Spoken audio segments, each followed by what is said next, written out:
皆さんお願いします。私は YouTube のチャンネルがおかえり。Yeah. Today I would like to introduce you guys to two of my most precious possessions, Animal Man number 25, the comic on your left side. And well, this is the back cover. I've put it in the wrong way, so we'll get to it when we do. All right. So this, a little context. I've been going through the rest of the. I've been going through the whole series from. I've been going through Animal Man issues 1 to 25, and so far, this is what's been happening. Well, as you all know, Grant Morrison, if you don't know Grant Morrison, then hold up, I need to show you something that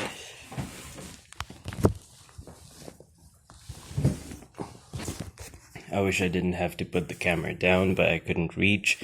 Grant Morrison is also the author of Super Gods, and he had this crazy trip in the mountains. Well, what actually happened was, in his own words, he was considered part of the British invasion of comics, which also included Alan Moore, who was doing Swamp Thing at the time, and Neil Gaiman, the author of Sandman. Sandman was pretty big, and Alan Moore won a couple of Eisner Awards or Eagle Awards for his work on Swamp Thing. It was kind of revolutionary as well. I've read it. It's very Moorish. It's very dark. It's very gruesome. But I think I prefer Grant Morrison's stuff to what he did. So in the pages of Animal Man, we have seen a newer version of Buddy Baker. Well, Buddy Baker has assisted Superman in the events of Crisis, in 1983's Crisis, where he went off planet and he dove into a river of lava because he claimed that whichever planet he was on, whichever planet he was touching, any animal in the vicinity, there happened to be some beaver-like things living in the river of lava. He was able to momentarily borrow the powers, and that was his story back then. He was a weak character, all right? Animal Man used to be a weak character pre-Crisis, and then Grant Morrison was given the task of, taking this Animal Man and recreating him from the ground up. In fact, I think he pretty much had a choice of, he had gone through the folders and the drawers into which all these dead characters go, and that's what we're going to see in this comic book. So far, we have talked about Greenpeace and PETA and, all sorts of cruelties that happen to animals around the world. The whales of Faroe Islands, bullfighting and, well, not bullfighting, but fox hunting in England. We've talked about a few things.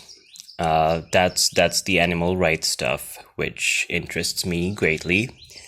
But beyond that, Animal Man has also been going zen and gaining consciousness and awareness of his situation in this world.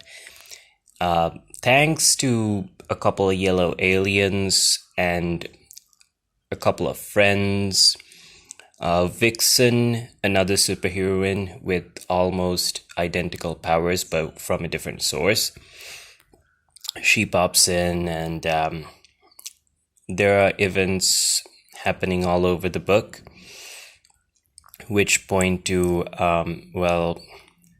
we kind of learn that there are things at work beyond the panels of the pages. In the last couple issues, something beautiful happened. There was all these characters who died in the crisis. They kind of came back for a little while, and people were bursting through the borders of the panels. Animal Man was the only person who had the ability to move around the panels at the moment. And this time we're gonna see a great character called the Gay Ghost. All right, so we start off with a monkey writing on a typewriter. He's writing the script to this very story. Then Animal Man has entered something called the Limbo. What is the Limbo? Well, I think the jester is gonna explain it in a while. So what do? There's a lot of empty space here. It's just no dialogue boxes, just 3 huge panels of just scenery, and then suddenly there's Buddy with just 3 lines. So what do? What is that out there? And then he starts to go through this. He used to have a cat, and now that cat has turned into a dog, a husky. He was a puppy in the last issue as well. Monkey Puzzles, and this is our guide, the Merry Man. Sorry, not the Jester. Merry Man's gonna guide him through Limbo. Welcome to Limbo, I guess. What exactly is Limbo? It's the gap between, I didn't think you'd be back here quite so soon. So Buddy Baker used to be in Limbo. He has gone through Limbo once. Back? What do you mean back? I haven't been here before. Of course you have. You just don't remember. No one remembers Limbo once they've left it. What is this place? I just told you. It's Limbo. Comic book Limbo. Come on, I'll introduce you to some of the others. See, this is where all the old characters end up. The ones nobody cares about anymore. The dumb ones and the old-fashioned ones. Characters? Yeah, see, I'm a cartoonist. I'm a cartoonist in my secret identity. I draw comic books, so all this stuff doesn't really bother me. I'm glad I'm just a character in a story. Can you imagine being like me for real? Can't seem to get this gate open. Alright, so here we have the first set of say hello to the inferior 5. Already we can see that it's a dumb kind of group. There's a Batman lookalike in almost every incarnation of everything. Actually, in the last couple issues, we had Overman fighting Ultraman. Ultraman is the exact opposite of Superman, the head of the crime syndicate of Earth 3. Overman was kind of like an American military secret program gone wrong. And you also had the German Her Superman, I think. So Animal Man, issue number 25, Monkey Puzzles. Frame. The splash is actually over here. This is where the credits of the writers come. So this is not the splash, but you see the title of this thing again. So the monkey's typing. There's, sometimes he rips the paper away. Sometimes he chooses which ones go in and which ones go out, right? Look, tell me this again, Leander. Tell me slowly.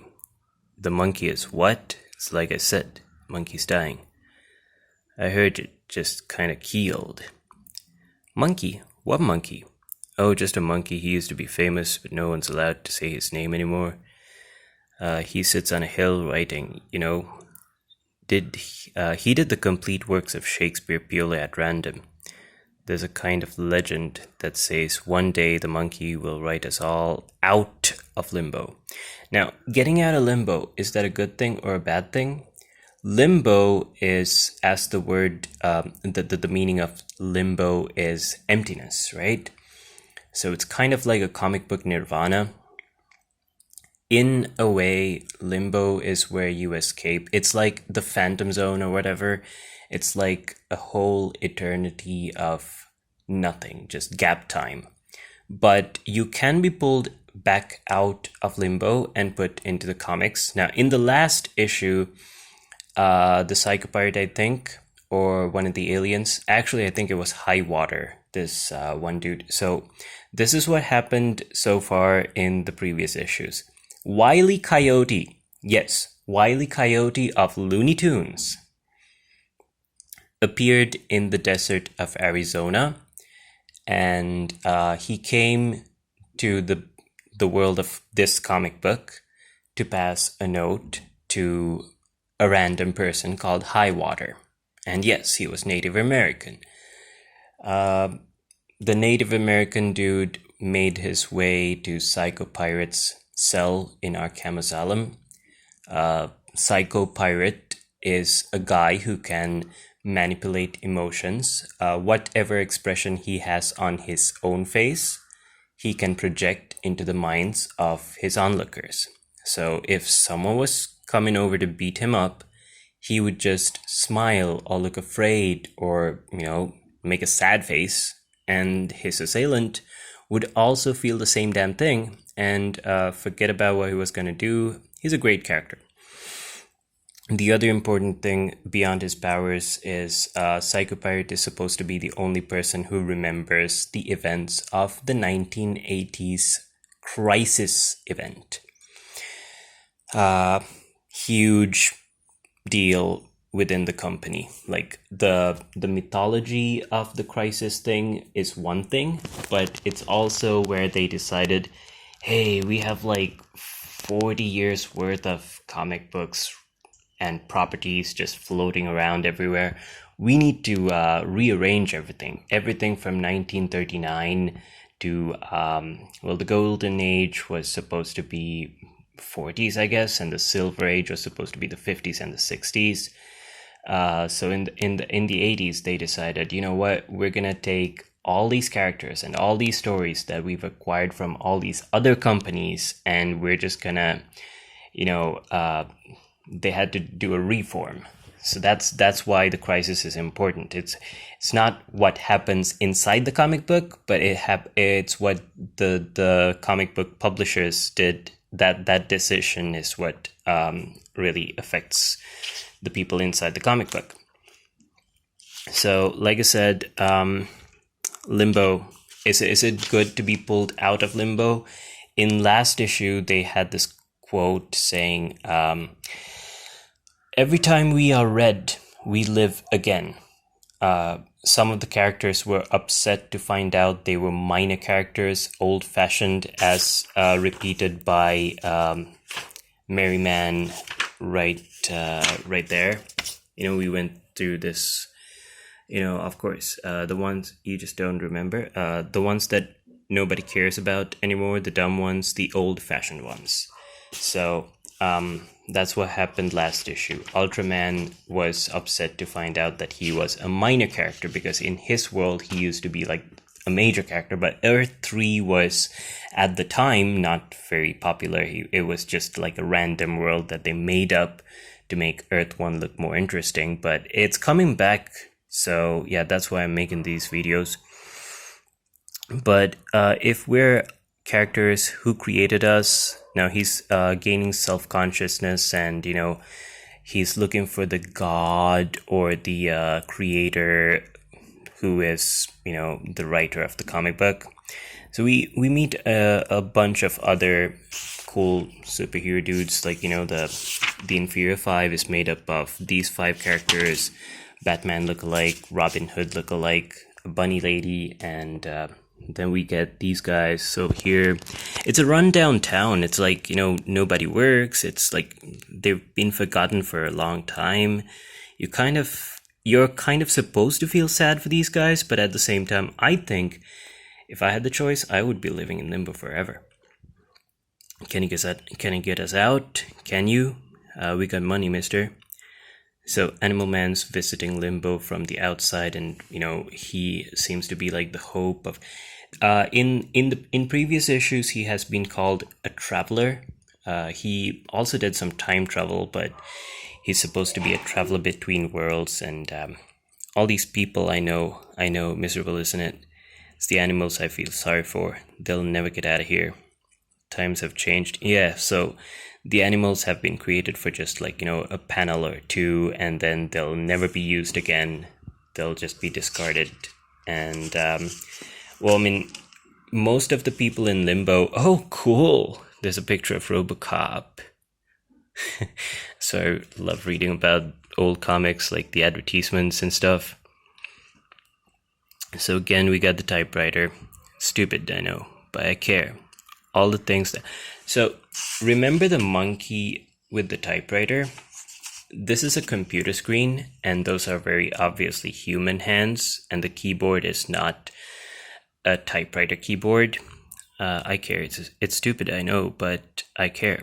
All the things that meant so much when we were young, under the blankets, late at night, listening to long distance radio, last night broken. Can you remember that feeling? Perhaps I ought to see a doctor. Nobody cares. Nobody cares. Listen, you mentioned the city. What if I take the monkey to the city? Maybe they'll be able to help both of us. Well, they say that the city of formation is some kind of post of the creative force, so I don't know. Yeah. You're gonna love this part, alright? You're gonna love this guy right here.